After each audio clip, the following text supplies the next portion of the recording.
पंजाब के ज़िमनी इंतखाबात के हवाले से कुछ मज़ीद अपडेट ले लेते हैं अपने नुमाइंदगान से, और लोधरा से हमें ज्वाइन कर रहे हैं इरफान फरद साहब, और उनसे जानते हैं कि कल की क्या सूरत हाल थी, सारा दिन लोधरा में कल क्या क्या हुआ। जी इरफान साहब बताइएगा। जी बिल्कुल, कल लोधरा के 2 हलकों में ज़िमनी इंतखाबात हुआ। PP 224 लोधरा 1 और PP 228 लोधरा 5, जिसमें जो है वो कल इंतखाबात हुए।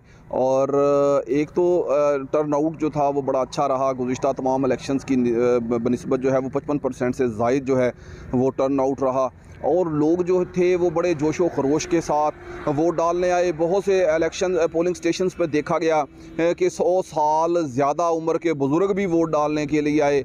बाज़ लोगों की टांगों में जो थे वो फ्रैक्चर हुआ था, प्लेटें डली हुई थी, लेकिन फिर भी वो लोग वोट डालने आए। फालज के मरीज़ भी देखा गया वोट डालने आए। बहुत सारे लोगों ने बड़े पुरजोश अंदाज में जो है वो इस इलेक्शन में जो है वो हिस्सा लिया और अपने अपने पसंदीदा उम्मीदवारों को वोट दिया।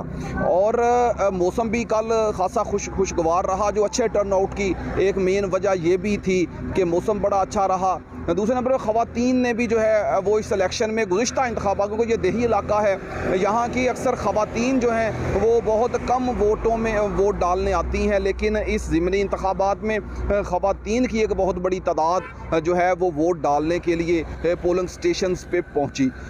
यहाँ बड़ा कांटेदार मुकाबला था PP 228 में, जो उसमें आज़ाद उम्मीदवार पीर रफ़ीउद्दीन शाह साहब जो थे वो 45,020 वोट लेकर फातेह करार पाए, और रनर अप जो रहे वो कैप्टन इज़्ज़त जावेद खान पाकिस्तान तहरीक इंसाफ के, उन्होंने 38,338 वोट हासिल करके, और जो पाकिस्तान मुस्लिम लीग के उम्मीदवार थे नज़ीर खान बलोच वो तीसरे नंबर पर रहे। और उधर PP 224 लोधरा 1 में जो है वो पाकिस्तान तहरीक इंसाफ के उम्मीदवार जो है पीर आमिर इकबाल शाह 69,265 वोट हासिल करके पहले नंबर पे रहे। और ज़वार हुसैन वड़ैच जो पाकिस्तान मुस्लिम लीग नवाज़ के उम्मीदवार थे, उन्होंने 55,748 वोट हासिल किए और दूसरे नंबर पे रहे। लोग जो थे उन्होंने भरपूर आज़ादाना तरीके के साथ अपना हक़ राय दही इस्तेमाल किया। तमाम इदारे जो थे वो लायक तहसीन है उनकी कारकर्दगी। बिल्कुल सही है, ठीक है, बहुत शुक्रिया अदा करेंगे इरफान फरद साहब, हमें जो है वो लोधरा की हवाले से बात कर रहे थे। और अब हम ज़रा लाहौर का रुख करते हैं। शाकिर रवान साहब हमारे साथ मौजूद हैं। अस्सलाम वालेकुम शाकिर साहब। वालेकुम अस्सलाम। जी शाकिर साहब बताइए कल की लाहौर की क्या सिचुएशन? हाँ, तख्ते लाहौर की सिचुएशन क्या रही कल की और अब क्या है?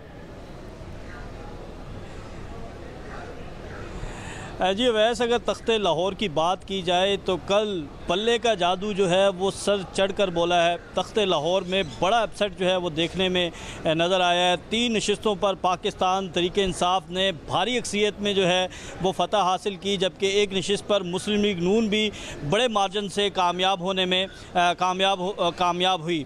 मजमूई तौर पर यहाँ पर 4 हलकों में इलेक्शन था। PP 158 से पाकिस्तान तहरीक इंसाफ के उम्मीदवार मियाँ मोहम्मद अकरम उस्मान जो हैं उन्होंने मुस्लिम लीग नून के उम्मीदवार राना एहसन शराफत को शिकस्त दी है। PP 167 की अगर बात की जाए तो यहाँ पर नज़ीर चौहान थे मुस्लिम लीग नून के, इन्हें शिकस्त हुई है। पाकिस्तान तहरीक इंसाफ के शबीर गुज्जर ये उम्मीदवार थे और ये पहली मरतबा जो है वो मैदान में आए थे और उन्होंने बड़े मार्जिन से नज़ीर चौहान को शिकस्त दी है।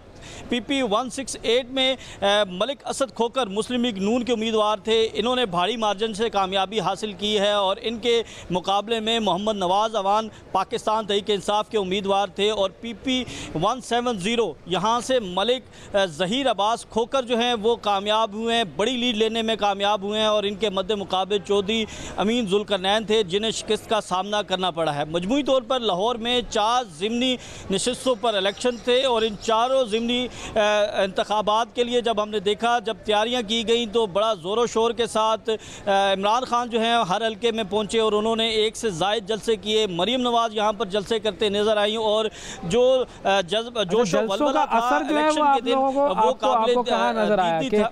जो बात करते हैं लोग कि जी लोगों का रिस्पांस जो है वो वोट के ज़रिए तो एक हमें नज़र आ गया, लेकिन जब आप लोगों से बात करते हैं तो क्या चीज़ उनको वोट की तरफ लेकर गई? क्या वो बयानिया था या क्या वो अनपॉपुलर डिसीजंस थे इस हुकूमत के?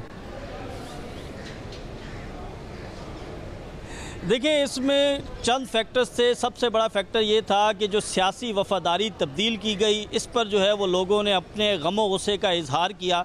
और दूसरा जो सबसे बड़ा फैक्टर था वो महंगाई का फैक्टर था, जिस पर जो है वो शहरी वोटर जो है वो बड़े नाला नज़र आए। और इसके साथ साथ जो तीसरा फैक्टर था, जो इमरान खान का बयानिया था, जो वो रजीम चेंज ऑपरेशन की बात करते थे, उसको तक़वियत देते लोग नज़र आए। कल लोगों को मैंने बैसाखियों पर देखा, व्हील चेयर्स पर देखा और बुजुर्गों की बड़ी तादाद थी। और जब हम उनसे गुफ्तगू करते थे तो वो ये कहते थे कि अब जो है वो बहुत हो चुकी है और हम वोट डालने के लिए बाहर निकले हैं। और वैसे यहाँ पर एक बड़ा अहम पॉइंट है कि जो टर्न आउट था वो जनरल इलेक्शन से ज़्यादा था, यानी ज़िमनी इंतखाब में ज़्यादा लोगों ने पार्टिसिपेट किया। और उनका ये कहना था कि वो क्विकली अगर वो भी बता दें। बिल्कुल बिल्कुल शिफा, यहाँ पर बिल्कुल वोटर लिस्टों में तो इतनी ज़्यादा शिकायत हमें मिली। और मैं PP 158 रिटर्निंग अफसर के दफ्तर में ज़्यादा वक्त मैंने वहाँ पर गुजारा। और वहाँ पर जितनी फैमिलीज़ आ रही थी, लोग आ रहे थे, अगर एक फैमिली के 4 फर्द थे तो उनमें से 3 लोगों के वोट जो हैं वो वहाँ मुंतकिल कर दिए गए जहाँ वो कभी रिहाइश पजीर हुए ही नहीं। ये शिकवा बिल्कुल वोटर्स की जानिब से था। बहुत शुक्रिया अदा करेंगे शाकिर रहमान साहब, वाकई अहम मसला था ये, जिसको जो है वो हल करने की ज़रूरत है। आगे इन लिस्टों को जब तक सही ना किया जाएगा तो फिर उस वक्त तक फिर जनरल इलेक्शन में भी ये प्रॉब्लम आते रहेंगे।